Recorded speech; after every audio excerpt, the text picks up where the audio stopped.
And with that, I would like to welcome everyone to Phoenixville Public Library's Zoom channel and our program tonight on understanding the new weight loss medications. We're pleased to have with us tonight from the University of Pennsylvania, Dr. Wade Berrettini. He's a professor of psychiatry at the Perelman School of Medicine at Penn. Dr. Berrettini earned his MD in 1977 from Jefferson Medical College and his PhD in pharmacology in 1979 from Thomas Jefferson University. After psychiatry residency training, he studied genetics of behavioral disorders at the National Institute of Mental Health for 10 years. He's the author of more than 400 peer-reviewed publications. His research interests include genetics, pharmacogenetics, and medical treatment of addictions, mood disorders, schizophrenia, and anxiety disorders. Pleased to have him with us tonight. And as he mentioned before we got started, if you have questions at any time during his presentation, feel free to unmute and ask away.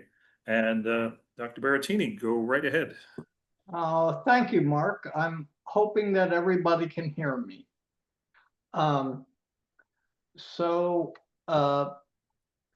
Let's start with some definitions. A body mass index is or BMI is a common metric that we use to define obesity. So by way of definition, obesity is defined as a BMI greater to 30 or more. And there is, strangely enough, some logic behind that number, because we found through literally a century of research that a value greater than 30 is associated with increased risk for various medical conditions. Many of them familiar to you: type 2 diabetes, high blood pressure, high cholesterol, joint pain and joint dysfunction and cardiovascular disease, etc. So at the bottom of this slide, you'll see that obesity is divided into 3 classes. And I give you the weight range in pounds for some hypothetical person who's 5 feet 10 inches tall. And that's the weight range that corresponds to a BMI of 30 to 35 for class 1, 35 to 40 for class 2, and 40 or more for class 3. It's important to understand that approximately 70% of the variation in body weight appears to be inherited. That is, it's encoded in our DNA. Now, although that may sound like a lot, 70%, there's an enormous contribution of environment. And that has led, in this era of abundant high-calorie fast food, to rapid increases in the prevalence of obesity across our country. So here you see that data from 2023, which are the latest available, indicate that for most of the country,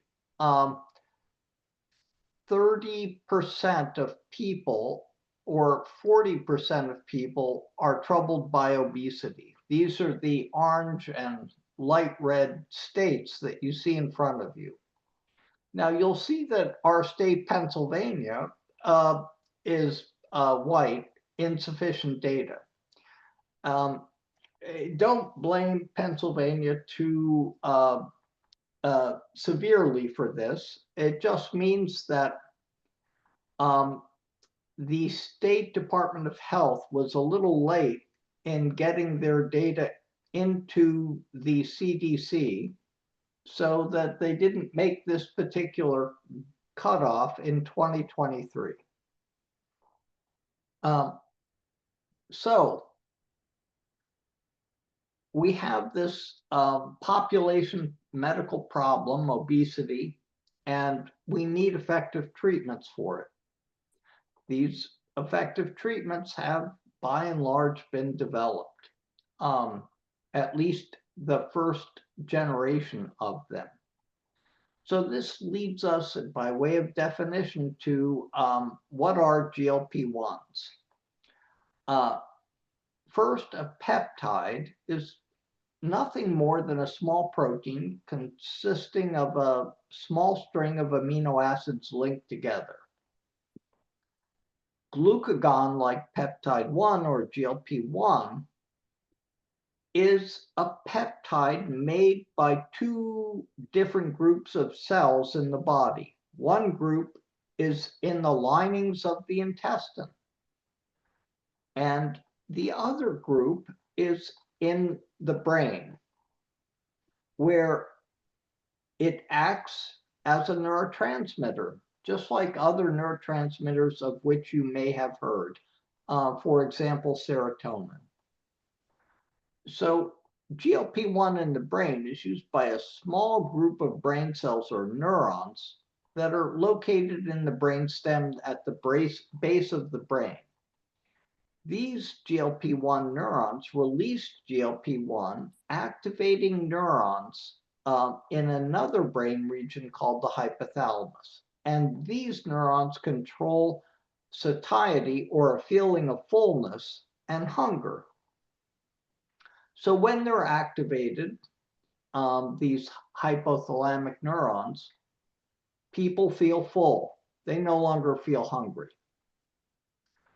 GLP-1 receptor is a protein found on the cell surface of these neurons in the hypothalamus, and those GLP-1 receptors bind GLP-1 kind of like a key fits in a lock.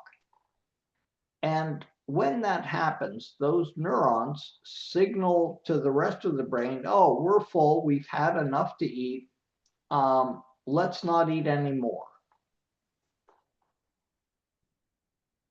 So here we have a little diagram. Here's the brainstem, shown in pink, where these GLP-1 neurons originate. And they project to this other region of the brain called the hypothalamus. And here on the right side of the slide, you can see a diagram of a GLP-1 synapse that is a connection between two neurons, whereas here's the GLP-1 neuron releasing GLP-1, and it activates this hypothalamic neuron here. And that generates this profound signal of satiety, or a sense of fullness, having eaten enough food. Now, if we think about GLP-1 in the intestine, GLP-1 is made by a group of cells that are in the intestinal lining. And there, GLP-1 is released in response to food entering the intestine from the stomach. And the function of this GLP-1 in the intestine is to trigger insulin release by the pancreas, and it inhibits glucagon secretion in the liver. This is wonderfully beneficial for people with type 2 diabetes. An important point to remember is GLP-1 delays the exit of food from the stomach into the intestine. So it delays, in other words, gastric emptying. And it slows the ability of the intestine to push food along through the intestine. These actions, importantly, may make people feel satisfied with less food. And that's a key factor in these medications causing weight loss. And so when you eat much less, you begin to rely on fat stores for energy. So reduced fat storage may be the result of the decreased food intake. Because after all, for our daily activities, we need a certain number of calories. And sometimes those calories come from stored fat, sometimes they come from ingested food. So a bit of history. In the mid-1980s, GLP-1 was discovered in 1984, and then a whole group of investigators showed that GLP-1 directly stimulated insulin secretion only when glucose was elevated, which is a key condition of diabetes, especially type 2 diabetes. So immediately, because type 2 diabetes is so common in our population, this caught the eye of pharmaceutical companies. It wasn't until 1996 when animal model studies demonstrated that GLP-1 inhibited food intake. And then that really caught the eye of pharmaceutical companies because it suggested that GLP-1-like medications might be helpful for people with obesity. However, because our FDA is pretty stringent and interested in making sure that medications that reach our market are safe and effective, the first GLP-1 medication wasn't approved for treating obesity until 2014. And now we actually have 3 such medications, liraglutide, semaglutide, and tirzepatide. Now, it can get confusing because pharmaceutical companies have adopted one brand name for obesity and a second brand name for type 2 diabetes. I'm not sure why this has occurred, but that's what we have to deal with. So these medications are FDA approved for obesity, meaning a BMI of 30 or more, but also they're FDA approved if the BMI is less than 30, 27, if there's one or more complications of obesity, such as high blood pressure, type 2 diabetes, cardiovascular disease, or high cholesterol. So these are the people in our population who are eligible to take GLP-1s for obesity. Now, pay attention to this slide because there'll be a quiz on the structures of these compounds at the end. Sorry. So this is the structure of semaglutide, and below is the structure of tirzepatide. And parts of these compounds mimic the structure of our natural GLP-1s. And so these are short peptides, strings of amino acids, which are in the top part of the slide that is indicated by the circled letters. Bottom part of the slide, it's indicated by the bolded letters. So we have these compounds that mimic our own GLP-1s. So who might benefit? If a person meets the FDA approval criteria and has been unable to lose weight through a regimen including increased physical activity and decreased food intake, he or she might benefit from a GLP-1. Now, if somebody has a question, just shout it out. In any case, one must be aware that there are certain contraindications to these medications. So we know from studies of large numbers of people who have taken GLP-1s that people with a history of pancreatitis or a history of gallstones or gallbladder attacks, or a history of certain rare endocrine tumors, or lastly, an allergic reaction to a GLP-1 medication, should be careful about taking these medications. This is something to be discussed with your doctor. One must also be aware, if you're thinking about taking a GLP-1 medication, of very common adverse events. And these are listed here. You'll notice most of them are related to our gastrointestinal tract: nausea, vomiting, diarrhea, constipation, abdominal pain.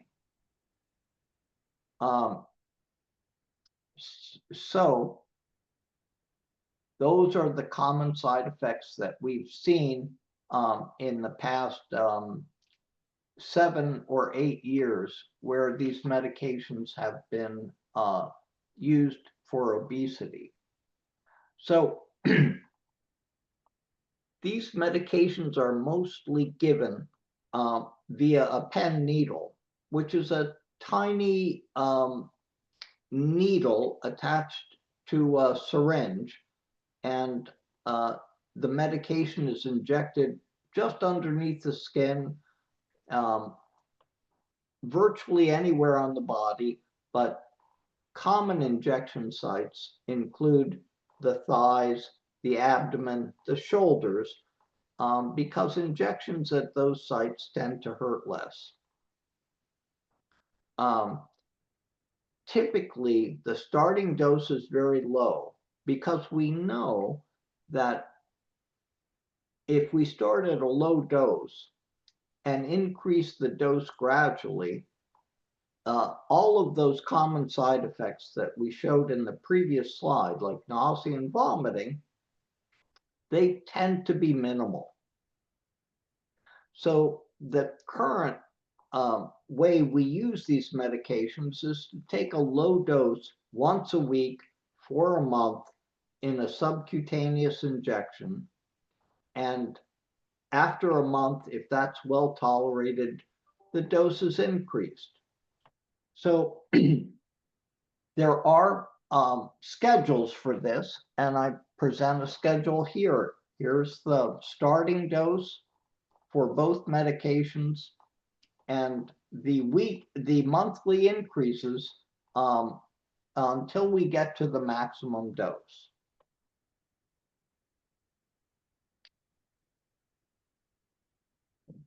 Now, what can we expect? Well, this slide is one of several similar slides that have a typical response to semaglutide. So here's a large group of people with obesity. Average weight was 231 pounds, a BMI of 38. So these are people with substantial obesity. They're in that class 2 obesity that we discussed. Now, all of these people entered the trial. Half of them were given real semaglutide. The other half were given a matching placebo. And then they were followed for 68 weeks, maybe a year and a quarter. And here we see the percent weight change since the trial began. So here's day 0 on the left-hand side of the slide. And here we can see that because both groups participated in intensive weight loss therapy with a focus on diet and exercise, the people in the placebo group lost 5.7% of their body weight. Whereas the people who got the semaglutide lost 16%. That's a big difference. So let's take the average person weighing 230 pounds. That person lost about 35 pounds. So all of a sudden, the patient only weighed about 195. And that can lead to a lot of improvement in things like high blood pressure, bad lipids, joint pain, etc. Any questions about understanding a slide like this? So, adverse events from that trial. Now, 24 patients out of 390 who were taking semaglutide in the trial stopped treatment mostly because they had nausea and vomiting. In contrast, only 6 patients in the placebo group dropped treatment for a variety of causes, mostly because they were disappointed in the amount of weight they lost, despite trying to lose weight through the regimen of diet and exercise.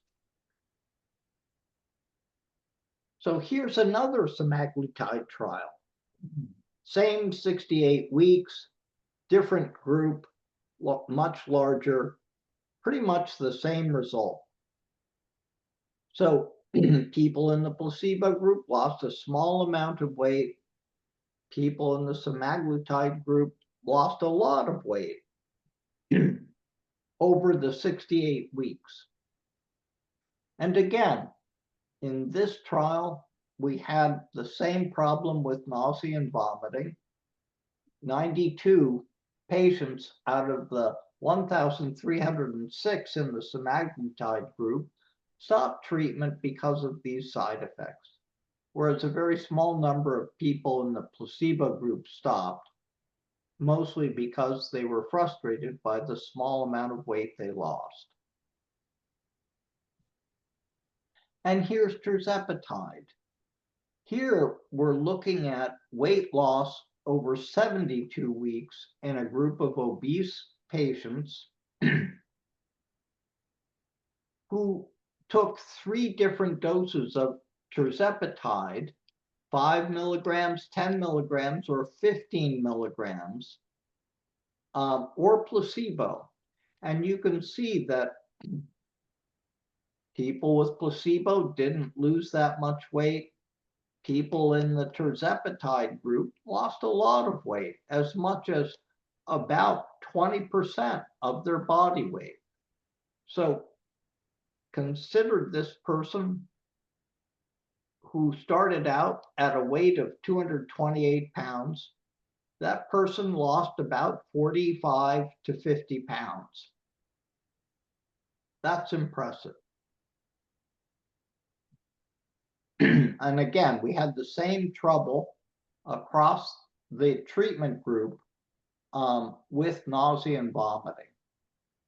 And you can see some abdominal pain and diarrhea as well. So here's another tirzepatide trial with pretty much the same result. So it was on the basis of these kinds of clinical trials that the FDA approved semaglutide and tirzepatide for obesity. Now, here we see the adverse events in this second trial on tirzepatide. But despite these adverse events of mostly nausea and vomiting causing people to stop the medication, the FDA did approve these medications because the people who lost weight gained a lot of benefit from that weight loss.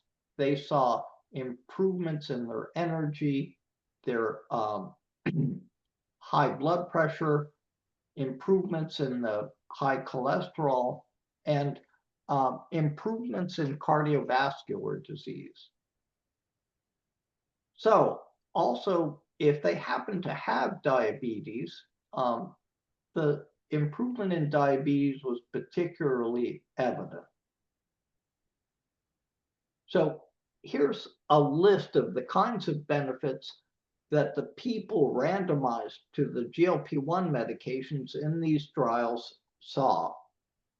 And So they found lower blood pressure, lower fasting blood sugar, which is a marker for diabetes, lower hemoglobin A1C, also a marker of diabetes risk, improvement in physical function. These people were able to walk and exercise with less joint pain, lower plasma cholesterol, lower plasma triglycerides, which is another type of blood lipid like cholesterol, and improvements in the quality of life because they were able to do so much more after they lost weight. But what happens if the GLP-1 medication is stopped at the end of the trial, for instance? Well, the unfortunate part about this is that the weight tended to be regained. So here you can see a group in this trial that was given placebo or active semaglutide, and the semaglutide group lost a lot of weight over the 68 weeks of the trial. So the semaglutide was stopped at week 68, and these patients were followed for another year without any pharmacologic treatment.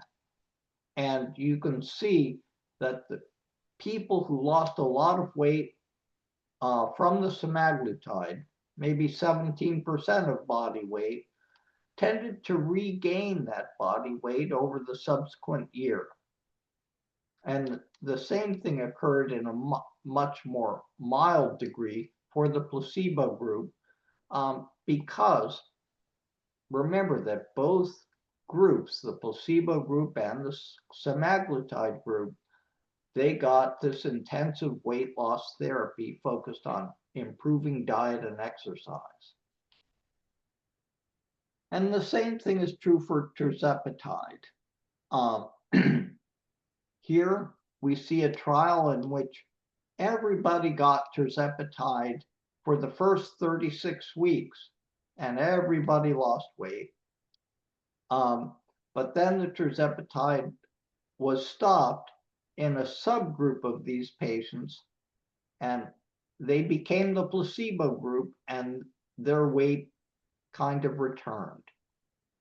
Whereas the people who continued tirzepatide tended to continue to lose weight.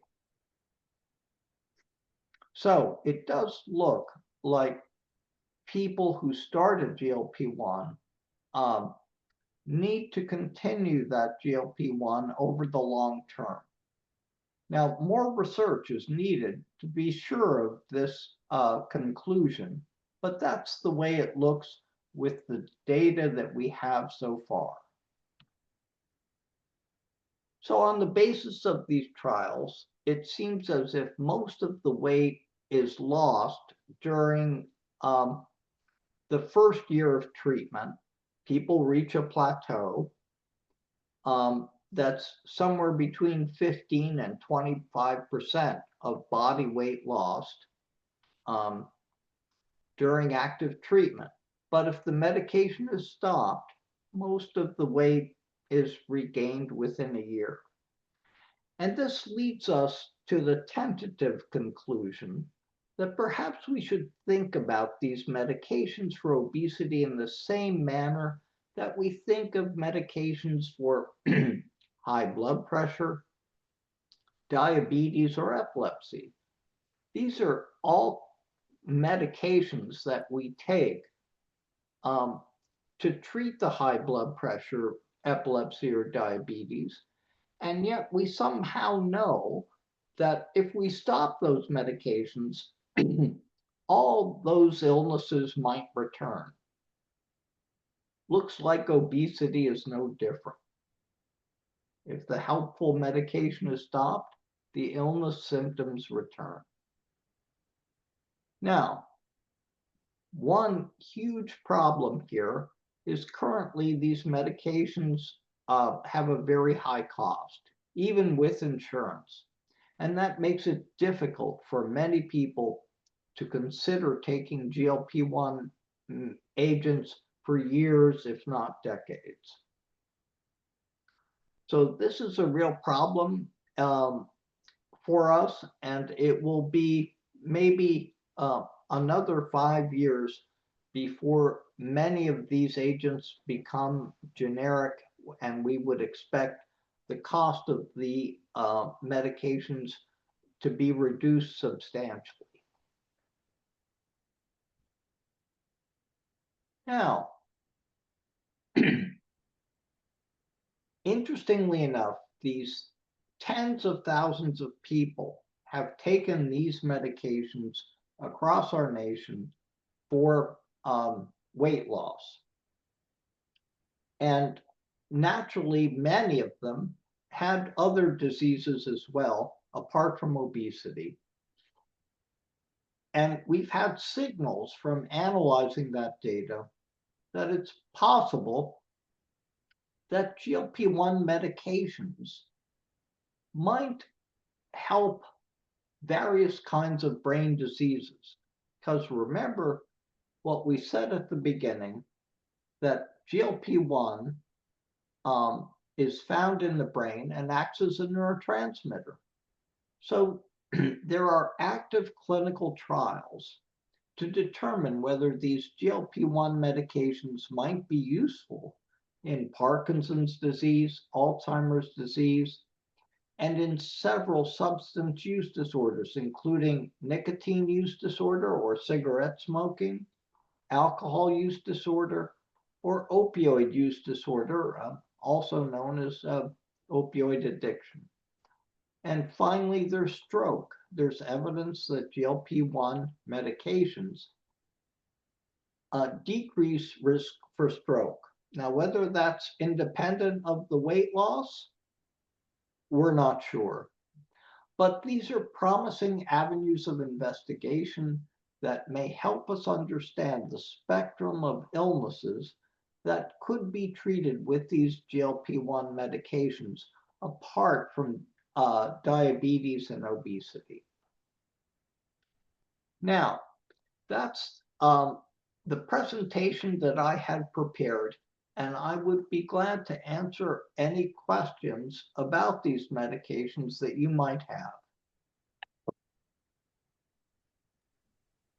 Thank you, Dr. Berrettini. Folks, please feel free to unmute at this time to ask your question. If you prefer to type in the chat, you can do that too. Mark, if you could read the question from the chat, I'd appreciate it. Yep, we'll do if we do get one. Yep.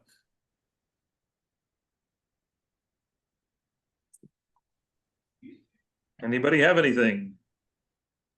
I have a question. Do these medications tend to interact or cause different side effects if there are other medications being taken at the same time? And if so, what are those medications? That's an excellent question. Was that from Mary Beth? Yes. Excellent question. So there are some interactions that of which we should be aware. Now, you may have heard that these medications are really excellent medications for the treatment of diabetes. However, if a person is already taking some medications for diabetes and then also starts to take a GLP-1, their blood sugar should be carefully carefully tracked, because there is the possibility that the GLP-1 will cause the blood glucose or blood sugar to decrease. And if the person is also taking other medications for diabetes that do the same thing, it is possible that the blood sugar could get too low. So these are issues to be discussed carefully with your physician so that you don't encounter that problem. Apart from this issue, there isn't really a whole other medication classes that are known to interact badly with GLP-1 medications. I hope that answers your question, Mary Beth. Yes, it does, but it also raises another question. So diabetes is often managed by endocrinologists. Does somebody have to see an endocrinologist when they're taking these medications? No. Any physician with a license to practice medicine can prescribe these medications. And they are most often prescribed by primary care physicians. That means individuals who may be specialized in family practice or internal medicine. But they are also sometimes prescribed by other specialists as well, apart from endocrinologists. It is most often the endocrinologist who prescribes these medications for people with diabetes. Thank you. There's a question in the chat. When you take these meds, do you have to take them for life? Well, we don't know. There is, I think, a fair amount of data to suggest that most people, upon stopping a GLP-1 medication for obesity and having lost a substantial amount of weight, may regain that weight within the first year off the medication. Now, that doesn't mean that that's absolutely necessary. If the person can stay on that regimen of increased exercise and decreased food intake, they may be quite successful in maintaining the lower body weight that they achieved with the GLP-1. Now, what I showed you in these slides, like this one, where you see people gaining the weight back in the year after they stop the semaglutide or the tirzepatide, that is average data. But there are some people who, when they stop these medications, maintain the weight loss. And this is in part why in some other countries, like, for example, our neighbors to the north, Canada, these medications are covered for the treatment of obesity for 2 years. And then it's up to the person to maintain the lower body weight through diet and exercise. That's also a very good question. We need more research. We need to follow people after longer periods of GLP-1 treatment for obesity to determine if there's some point in the future where the medication can be stopped without the return of the body weight. Any other questions? Yep, there's two from one person in the chat. Why do patients lose muscle mass? And can you also talk about the new pill form? When will it be available? Oh, and how do you overcome if they are exercising? Okay, bunch of questions there. Yes, well, it is true that this first generation of GLP-1 medications causes not only loss of body fat, but also loss of muscle mass. And this can be countered by maintaining an exercise regimen.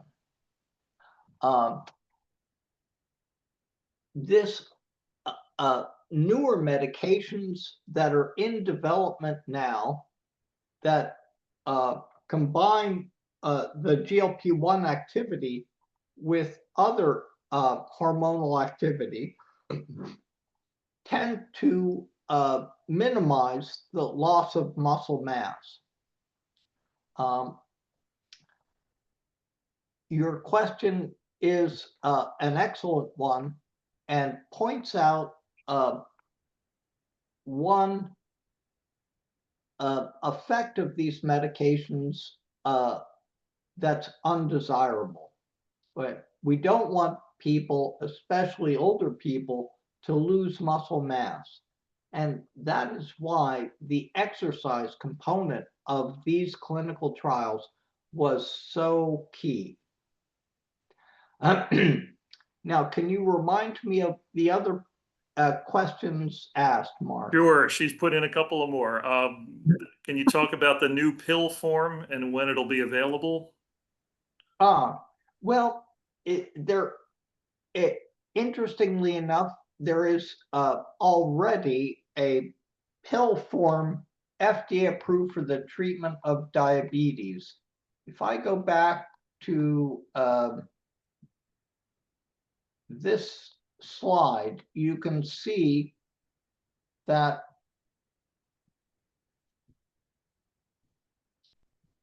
do you see this trade name Rybelsus? That is actually a tablet of semaglutide that's FDA approved for diabetes. But it does cause weight loss, just like the injection does. Now, both these companies, as well as other companies, are working on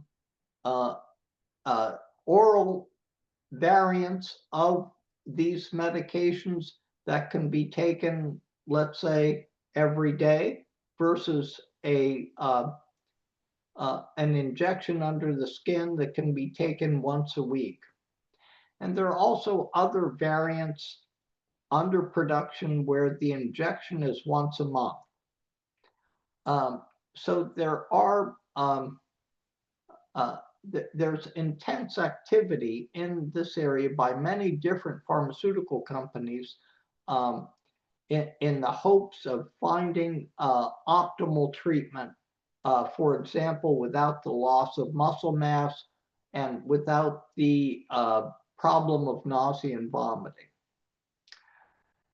I cannot predict when these orally available medications in the form of tablets or capsules will be FDA approved. That's really something that's way beyond my expertise. Now, there was another question, Mark. Yeah, why do you have to be so obese for insurance to cover this medication? Well, I can't speak to the insurance company's decisions regarding coverage. But that does remind me of the concept that we desperately need healthcare reform. But these medications are FDA approved for people with a BMI of 30 or more, or 27 to 30 when you've got at least one obesity-related complication. And I would recommend, if you're interested in potentially starting one of these medications, to discuss it with your physician and to also inquire of your insurance company about their restrictions for coverage. Yes, these medications are quite expensive. On the other hand, they are the first medications that are this effective in improving obesity. And we're seeing a host of improvements in all of the associated illnesses that tend to occur with obesity. Any other questions in the chat, Mark? Yep, one more. Are there generic drugs yet? And if not, how soon? Well, you know what? When medications get FDA approved, there's a period of time where the pharmaceutical company can sell the medication to the American public exclusively with no competition from generics. And this is part of our patent law. Now, that means that the company is free to charge as much as they want for the medication while they are the sole source. This is very much unlike all the other nations in the developed world. In those nations, the government negotiates with the pharmaceutical company a nationwide price. And the medication is then sold at that price. And therein lies the reason why Americans pay so much more for their branded medications than do people in other nations, because we do not allow the government to negotiate prices with pharmaceutical companies. Now, that recently changed with a law enacted during the Biden administration. And I am hopeful that these GLP-1 medications will be among those that are negotiated in price for the American people, because they are, as we've seen, marvelously effective in inducing weight loss. Any other questions, Mark? Anything else, folks? Nothing else in the chat. Well, thank you very Okay. much for your attention. And if there are questions in the future, you can always send them to me by an email. You've got my email address. And I hope you found this presentation informative. I certainly enjoyed talking with you. Did you want me to give out your email address? It's on the first slide. Oh, is it? Oh, can you go back to that slide? So Sure. to that. There you go. Okay. I apologize for There you are, the long domain name. It wasn't my idea. All right. Well, thank you so much, Dr. Berrettini, for sharing your knowledge and this presentation with our patrons here at Phoenixville Library. Thank you, Mark. Take it easy. Thank Okay, you. you too. Good All right, night. good night, everybody.